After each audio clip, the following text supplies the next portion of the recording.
Hello and welcome to Guider's Gun Guide. I'm Ben Guider, your host, and this is the second video in a series that I'm making of air rifles that are more or less in the same price, power type categories, right? These are multi-pump pneumatic air rifles. They're targeted towards, your older teen, 16 and over, adult shooters. These are the top end power levels that you will find in multi-pump pneumatics outside of going to going well over hundreds of dollars towards your Benjamin or your Sheridan 300 series, right? The 397, 392, I think are the model numbers. I hope one day to actually have one of those in my hands. I'd love a blue streak, silver streak, something like that. Just because beautiful air rifles, right? Can't argue with the craftsmanship. Anyway, that's not what we're talking about. These air rifles, these generally price in at under $100, oftentimes with a scope, as this one has here. This particular air rifle, though, the Winchester 1977 XS, doesn't look like, because that's so dark, that may not even be coming in on the video, but that's what it is. That's the model number over here. I love the black packaging. Just aesthetics, just me, right?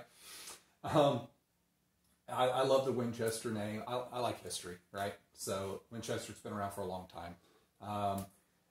Winchester's not making this air rifle, okay? Just so y'all know, this is a Daisy product, okay? In fact, when I pull this out, you're going to look at it and say, hey, that looks like a Daisy 880.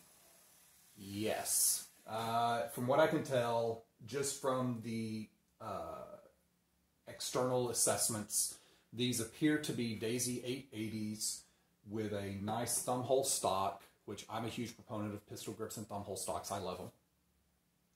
For my personal shooting, right? Maybe you like something different. But this is a thumbhole stock and Daisy 880. Because I don't have an 880 in front of me in my hands, I can't tell you if the stated velocity, this one says up to 1,000 feet per second velocity, 1,000 feet per second. There's only one other air rifle in this category that I think makes that particular claim, and that's the Crosman Legacy 1000. And the Remington Airmaster 77 also rated up to 1,000 feet per second. I've got a whole review I'm going to do on that one separately, so I'm not going to talk about that one. We're talking about this one, okay? I will reference other air rifles, but we're talking about this one today. So this air rifle, this is a sub 100 gun usually. This one I have seen marketed over 100, like $115, $120. But this one I got from Tractor Supply Company because the other company that I was going to buy it from for the best price I could find, which was $70, was Academy. And I guess they went out of stock as I made the purchase. I got a note, hey, we're canceling your order because we're out of stock. I was like, okay, well, I really want this air rifle, so I went and found the next best pricing. I've got a Tractor Supply down the road. I sent the oldest on a run. I said, hey, your name's there. Go pick it up, right? Curbside pickup here in the COVID era. So he shows up and says, yep, I'm here for this order. They bring it out to him, hand it to him. I said, did they check your ID? He goes, no. Check your age? No. I mean, he did drive up, so assumption 16 years old. I was like, gotta love America. Any of my viewers from outside the U.S., Canada, especially England, guys, 1,000 feet per second air rifle, 16-year-old, I'm sorry, he's 18.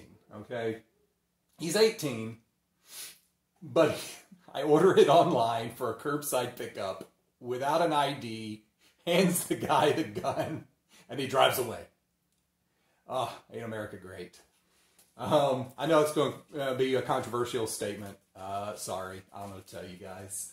I appreciate different people have the different laws that you live under, have to deal with. Some like them. Some don't, so I don't know what to tell you. Anyway, Anyway, so I thought it was a funny story about that. So let's look at this air rifle, okay? Comes with a 4x32 air rifle scope, rugged, durable, composite stock and forearm. I am hoping that this is a similar material. I just finished doing an unboxing for a Daisy 901, Powerline 901, and I really was impressed with the quality of the feel of the plastic. I don't know how durable or how well it holds up, but it feels nice. It feels like a good plastic, if you can call plastic good. The material certainly wasn't like a high-end, nice synthetic composite stock feel, but it almost was like they were trying to give you that feel without that price, right? And I thought they did a pretty good job there. I'm hoping this is the same. I've already talked 1,000 FPS. We're going to do an energy muzzle energy. You know, I'm going to do velocity testing and everything with this, which might make my story about, you know, online purchase, go pick it up, walk away, drive away, right? Here you go through the window. All that funnier when we find out that this gun is, you know, I don't know. It's probably still a sub 12 FPE gun, right? It's probably still not a 12 foot-pound of energy gun. Most guns in these categories aren't. So, you know, it's not like this would be in England, right? You've got your FAC, where I guess the cut line there is 12 foot-pounds of energy for a rifle. And I just learned, thank you, by the way, everyone in Airgunology for that Facebook group. Great group, by the way, if you want to learn stuff, right? Just air guns in general. I guess FAC also applies to pistols, but they have a different energy requirement, right? I guess it's 6 foot-pounds of energy for pistols, and anything over that, special licensing and requirements and things of this nature, or maybe they're illegal altogether. I didn't quite understand that nuance, but 12 FPE is generally where these air rifles actually come in at. Some manage, in certain instances, I've managed to get over 12 foot-pounds of energy, but generally that's not the case. Anyway, ammo. Shoots BBs. Aha, another BB shooter. And all. It says and all. This is different from the Powerline 901, which didn't say all 177 caliber pellets. Okay? And this has, let's go ahead and pull this over to the camera so you can see it. This has, you see, wad cutters, hollow points, domed, pointed. And looking at the picture, it looks like the loading gap there might be a little bit bigger than the 901, so maybe that's what they mean by all. I don't know. We're going to find out. All right, let's see. On to the back. Crossbolt trigger block safety, adjustable rear sight, which I don't intend to really use, blade and ramp front sight. This is interesting. So this doesn't appear to be a fiber optic. Other air rifles in this price region category, they throw a fiber optic sight on. It's probably, I don't know if it's fiber optic or not, right? It's a transparent colored, you know, red or green rod that they stick in there, and of course it collects light and focuses it down and makes a nice little bright spot for you to aim at or aim with. And this one doesn't have that. Interesting thing that's not on this air rifle compared to its competitors, or some of its competitors at least. Multi-pump pneumatic, and on that picture you can see that's got that arm for cocking that's just like the Daisy 880. I don't own an 880, I can only tell you from what I've seen and read, okay? But that's the cocking arm. Let's see, so ammunition, BBs or pellets, rifled steel barrel, adjustable blade and ramp front with adjustable rear sight, black composite stock and forearm, crossbolt safety, capacity 50-shot BB or single-shot pellet, which seems to be the reservoir size for the Daisy receivers here. This, max velocity 1,000 feet per second with alloy pellets. Thank you. Thank you. If you've watched any of my other videos, you know that I don't like manufacturers giving me a random large velocity number and not telling me how you got it. It's useless. Okay?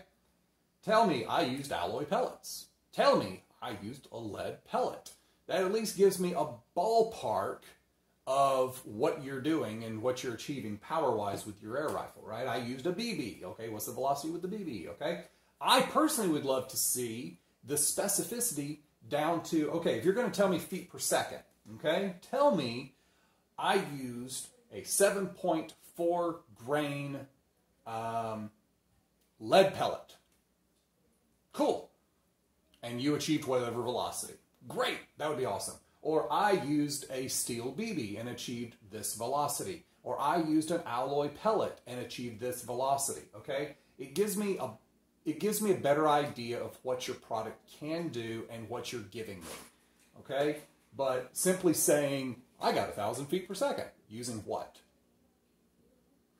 Ideally, I would love for you to just market me your energy output. But again, Americans, air gunner, buyers, whatever, feet per second's king, right? So give me a nice big number. That doesn't really tell me what your gun's really capable of. So anyway, there's that. And here at the very end, for anyone that cares, made in China, okay? So I think I already said this is actually made by Daisy on the 880. It looks like the 880 platform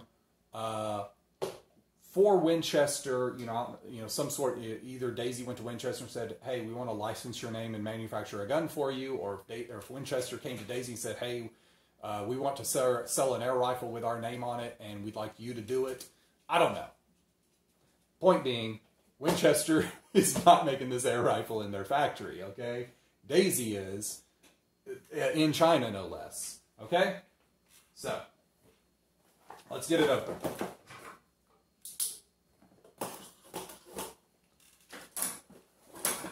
Oh, good. This one opens straight up. Good. And fairly standard packaging, though this one actually has a little more foam in it than what I've become accustomed to in these budget, cheaper price multi-pump pneumatics. Look, there's foam on both ends of this air rifle that seem to be, yeah, they're holding that in there. That's actually surprising and a little bit impressive. It looks like the foam that was holding the scope has popped loose of where it was where they meant for it to be during travel and transport. But overall, this is much better packaging than other guns that I've seen. So they're definitely trying to make sure this is taken care of, I guess. All right, first thing, here's our scope. And just because I recognize it, because I have the Winchester branded 2 to 7 by 32 adjustable objective scope, and it came with what they called see-through mounts, and they're these mounts. Incidentally, that Winchester scope is also not made by Winchester. It's made by Daisy. Okay? So this is what is this? A 4 by 32 scope. And because I know that there is a 4 by 32, I think it's a Winchester scope that's out there. Pretty sure that's what I'm looking at here. Now, there's no branding. It doesn't even say Winchester on this one, interestingly. Let's see. Which end am I looking through? There we go.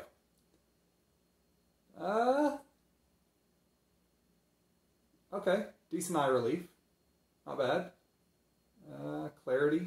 You know, I mean, what do you want for an included scope? But I mean, of all the scopes that I've ever seen included with guns in this price point, this is actually a step up from what I'm used to seeing at this level. So now, is this, you know, I mean, it is what it is. It's a 4 by 32. It's on some rings. You know, I can't really say, you know, whatever. This is the scope. I'm actually going to put this scope on this air rifle.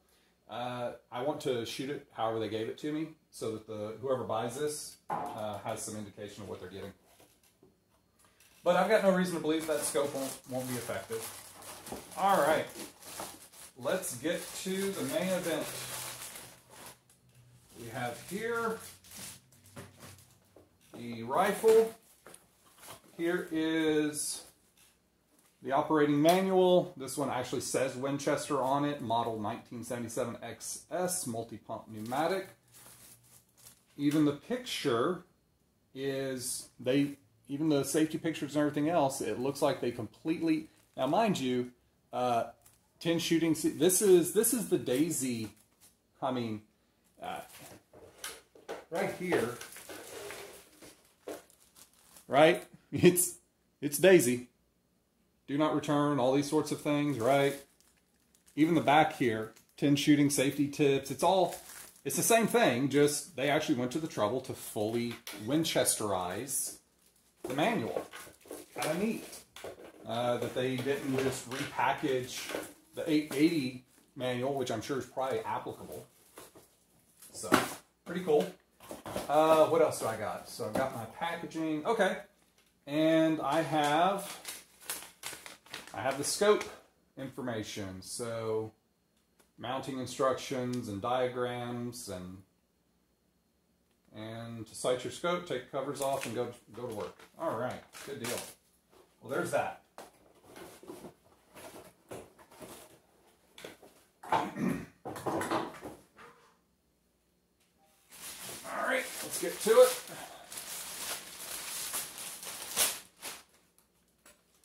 All righty.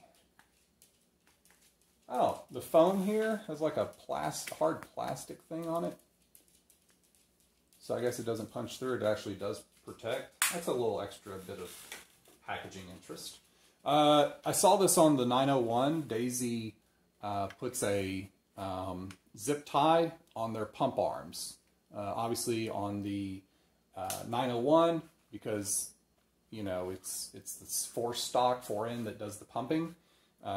It was up here, but this one is back here because this is my pump arm.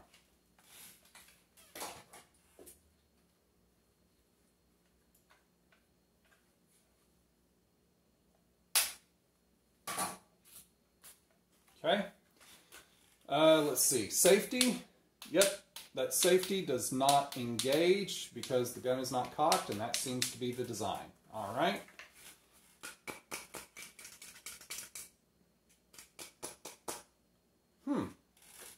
I was expecting the plastic to have a similar sound, feel, or what have you as the 901, but it doesn't. But the texture is nice. I like the texture. The thumb hole, you see it's how it has this little cut groove. I was actually wondering, because we only saw it from this side, I was like, oh, I wonder if this is only, you know, a right-hand model. Nope. Nope. It looks like they have, I don't see any asymmetry here. It looks like this is left-hand, right-hand shooter. So here we go. All right. That fits. Yeah. Yeah. Okay. All right. Pretty good. Pretty good. I would not mind. No, actually that hand grip's not too bad. Not bad. Okay. Might just a little getting used to. So for my hands, I'm 6'1". Long hands, right? Not thick and meaty or anything, and you know, not really thick sausagey fingers, right? Not skinny either, I don't think. But, you know, there's, my hand wants to grip here. And if you look, I've got a gap, right? I still got a gap there. So that's what my middle finger is feeling, right? Down here, on my pinky, it actually swells. This actually swells out here a little bit. And that actually feels nice, right at my pinky, my ring finger, and then it starts to get a little bit thin up top. All right, so I wouldn't have minded having that a little filled out. That would have been nice. All right, Let's see. Oh, something I forgot to do on the 901 video I did. Length of pull. Here we go. That is actually a little bit longer than some other air rifles I've used. So we're looking at about a 13, call that a 13 3/4 length of pull. Which, you know, for me, according to measurement, my perfect length of pull is up around about 15 and a half inches. So this is still technically a little small for my length of pull, but it fits nice. Can't complain. Front sight. Oh, okay. So it's not completely bare. It's got a white dot on it. So, yeah, there's a white dot. I can pick it up. It's there. Okay. The receiver, everything here is, there's no flex, no torsion. It's all very stable. Butt plate, nothing special, just a plastic end butt plate there. It looks like it, I can't tell. These actually might be real screws. Sometimes, you know, sometimes they mold in what looks like a screw, and it isn't. But those actually feel like those might be real screws. So you might be able to pull this butt plate off, and maybe you could fill the, you know, it does look like there's a screw here for pulling off the end cap here. You might be able to pull this off, get access to the hollow cavity here, maybe fill it with a little expanding foam or something. Not that that's a terrible sound, but you could probably get rid of it. All right, moving on. Sorry, didn't mean to hit that. Cocking effort here. I expect it to be the same as the 901. That one had a little more to it. I'm doing a clear right now. I know this thing came fresh, brand new from the factory, but always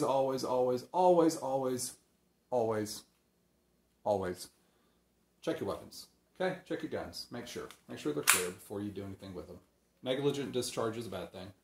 Oh, the safety on this. Yeah, the safety wasn't going on when it was uncocked. Now it's cocked. Safety went on. Gun doesn't fire. Fully expect just a click here.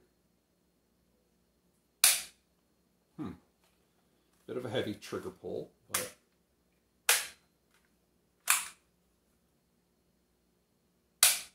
okay. So this cocking arm, a little bit heavier than the 901 I just did a review on, or a box opening, but it's not bad. It's not bad. It's still a lot lighter than the Crossman 2100, Legacy 1000, Remington Airmaster 77, right? Those are all, you know, same designs. Still easier to cock than those are. I mean, this is still, there's a little bit there, but it's not as bad. Okay? That is definitely a heavier trigger than on the 901. Let's find out.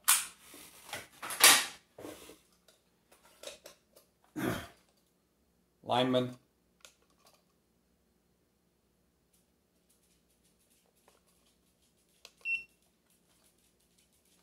Let's see, did I already cock it? All right. It's kind of hard to get in here. 7 pounds, 3.5 ounces. It's kind of hard to get the right pull on this. 6 pounds, 11.2 ounces. Reason being is the way I'm having to pull this, it's actually, the line of pull is higher than, you know, ideally, let me see if I can get that to pull. Let me see if I can get that to pull. I might be able to.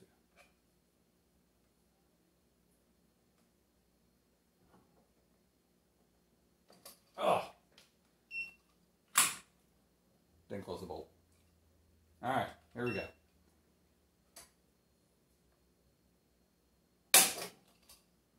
£6, 8.5 ounces. Yeah. That's a bit lighter, pulling straight back, and since that's the way you're going to be pulling, that's the actual weight, length, or pull weight you should have.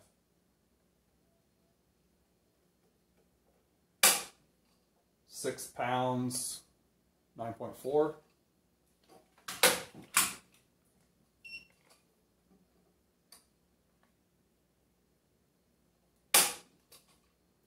£6, 8.9.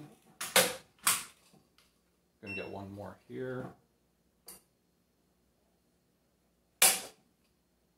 6 pounds, 9.4. Call that a consistent pull, if not a bit heavy, but it's a consistent pull, right? And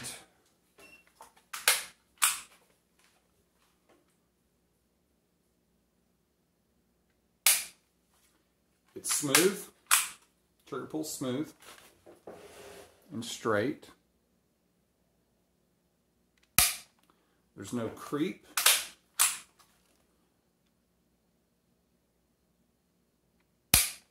And there's no real staging.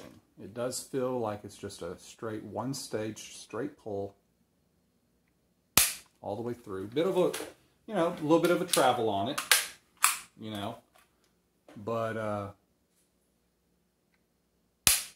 it's not match grade. A little bit of over travel there.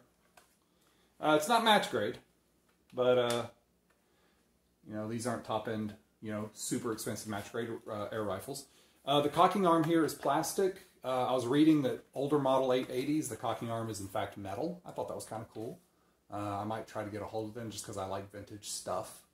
Looks like I've got a serial number here on the barrel shroud. And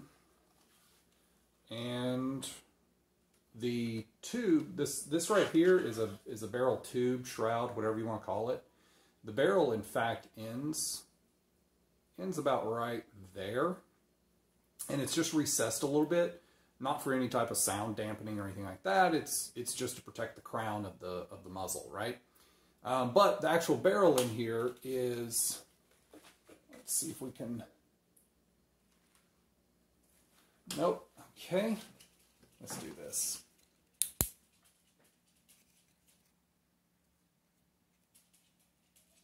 You can see it just in there.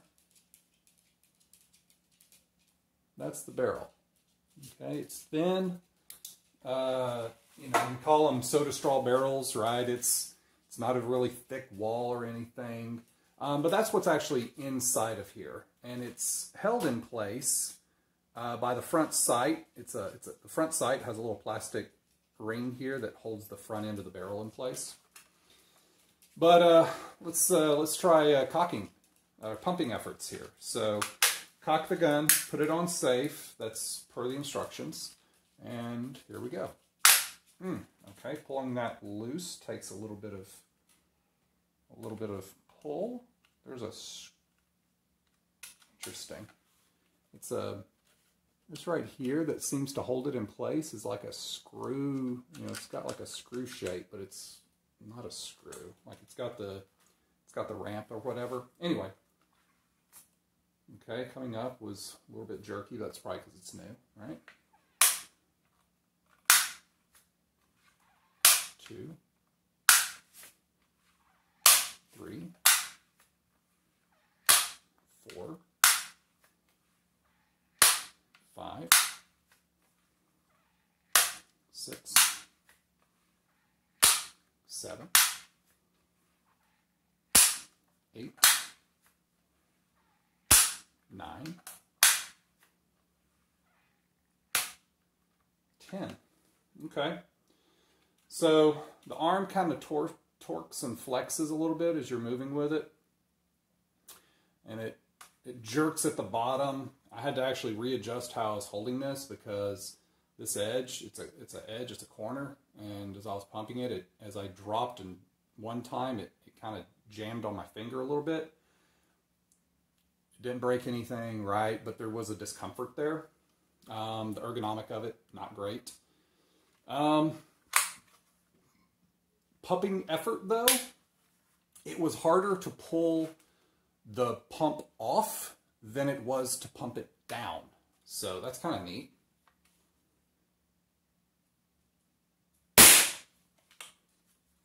that was a little louder than the 901 in my kitchen. Subjective, right? I don't have a meter. Anyway, there you go. There's the unboxing, initial impressions, and we'll get this out on the firing line. So thanks for watching. I hope you've enjoyed it. Don't forget to hit like and subscribe, and we will see you next time.